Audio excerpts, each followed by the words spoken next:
হাসিনা এবং ছাত্রলীগ একটা dead chapter. হাসিনার ভাষণ যদি আমরা দেখি যে কোনো মিডিয়াতে প্রচার করা হয়, আমরা ধরে নিব সেই মিডিয়া হাসিনাকে স্টিল ফ্যাসিলিটেট করছে। ছাত্রলীগ এবং হাসিনা এটা ক্লোজ চ্যাপ্টার, মানে it's done chapter, dead chapter. ফেসিবাদী খুনি হাসিনা যদি আপনারা না লিখেন, আপনারা না বলেন, আপনার হচ্ছে আওয়ামী যে কাঠামো রয়েছে, মিডিয়া রয়েছে, সেটির সিলসিলা আপনারা অব্যাহত রাখছেন। এ পর্যন্ত অপেক্ষা করেন, দল পরবর্তীতে এই প্রশ্নগুলো তখন আমরা যদি স্বাচ্ছন্দ্য আমাদের দলের ভাবনা কি হবে সেটা আমরা আপনাদের কাছ থেকে জানতে চাই, আমরা মানুষের কাছ থেকে জানতে চাই। সেটাই আমরা মানুষের কাছ থেকে, মানুষ এখন কি, আমরা শুরুতেই বলেছি, আমাদের হচ্ছে ডেসক্রিপশনে আমরা বলেছি যে মানুষের গণ অভ্যুত্থান করবে, মানুষের ভাষাগুলোকেই আমরা কথাগুলোকে হচ্ছে আমরা উপস্থাপন করেছি। ঠিক একইভাবে মানুষের যে মতাদর্শ, প্রয়োজন, আকাঙ্ক্ষা, মোটা দাগে আমরা একটা সার্ভিস ওরিয়েন্টেড স্টেট করতে চাই, একটা প্রবলেম সলভিং একটা স্টেট করতে চাই। আমাদের যে ভাবাদর্শিক যে সংঘর্ষগুলো রয়েছে সেগুলোর ঊর্ধ্বে আমরা যেতে চাই। আমাদের প্রচলিত যে রাজনৈতিক ধারাগুলো রয়েছে সেটির ঊর্ধ্বে যেতে চাই। আমাদের প্রচলিত রাজনৈতিক কাঠামো যদি আমাদের আশা আকাঙ্ক্ষার প্রতিফলন ঘটাতে পারতো, তাহলে ৭১ ব্যর্থ হতো না, আমাদেরকে আবার ৯০-কে ফেস করতে হইতো না, আবার ৯০-এর পর আমাদের ২৪ দেখতে হইতো না। ইতিহাসের প্রতিটি স্তরে স্তরে আমাদের বিদ্যমান রাজনৈতিক কাঠামো আমাদের আশা আকাঙ্ক্ষার প্রতিফলন ঘটাতে ব্যর্থ হয়েছে। আমরা এই ভাবাদর্শিক যেই সংঘর্ষ রয়েছে সেটির ঊর্ধ্বে গিয়ে আমরা রাষ্ট্রের সমস্যাগুলোকে চিহ্নিত করে আমরা প্রবলেম সলভিং একটি স্টেট ক্রিয়েট করতে চাই। ছাত্রলীগ এবং হাসিনা এটা ক্লোজ চ্যাপ্টার, মানে it's done chapter, dead chapter.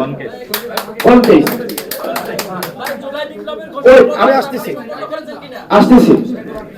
Chhatra League এবং হাসিনার চ্যাপ্টার ৫ই আগস্ট ক্লোজ হয়ে গিয়েছে।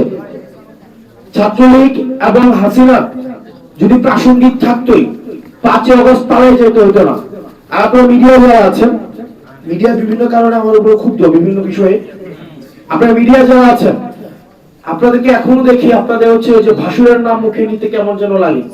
আপনারা এখনো সাবেক প্রধানমন্ত্রী শেখ হাসিনা, উনি সাবেক প্রধানমন্ত্রী নাকি ফেসিবাদের যিনি হচ্ছেন একদম বোচার of this motherland, বোচার of Bangladesh,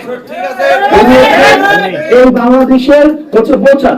২০০০ মানুষকে উনি শুধুমাত্র চেয়ার টিকায় রাখার জন্য হত্যা করেছে। আপনারা কেন মিডিয়াতে যে ফেসিবাদী খুনি হাসিনা লেখা যায় না? ফেসিবাদী খুনি হাসিনা যদি আপনারা না লিখেন, আপনারা না বলেন, আপনার হচ্ছে আওয়ামী যে কাঠামো রয়েছে, মিডিয়া রয়েছে, সেটির সিলসিলা আপনারা অব্যাহত রাখছেন।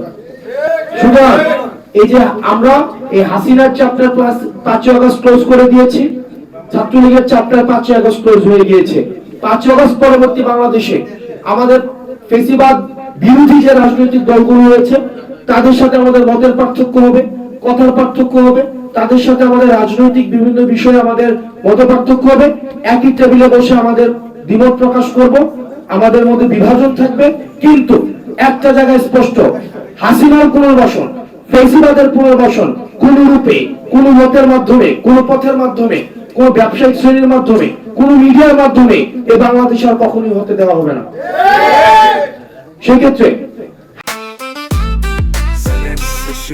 জেনেক্সে শিফট করো, লাইফকে লিফট করো। হাসিনার ভাষণ যদি আমরা দেখি যে কোনো মিডিয়াতে প্রচার করা হয়, আমরা ধরে নিব সেই মিডিয়া হাসিনাকে স্টিল ফ্যাসিলিটেট করছে, এবং জাতির আশা আকাঙ্ক্ষার বিরুদ্ধে অবস্থান নিয়েছে। আমাদের সুশীলতা বিবর্জিত, আমাদের সুশীলতাকে আমরা ছুঁড়ে ফেলে দিয়েছি বলে আমরা এই গণ অভ্যুত্থান করতে পেরেছি। সুতরাং হাসিনার প্রশ্নে নো সুশীলতা, এবং হাসিনা এবং ছাত্রলীগ একটা dead chapter. Thank you everyone.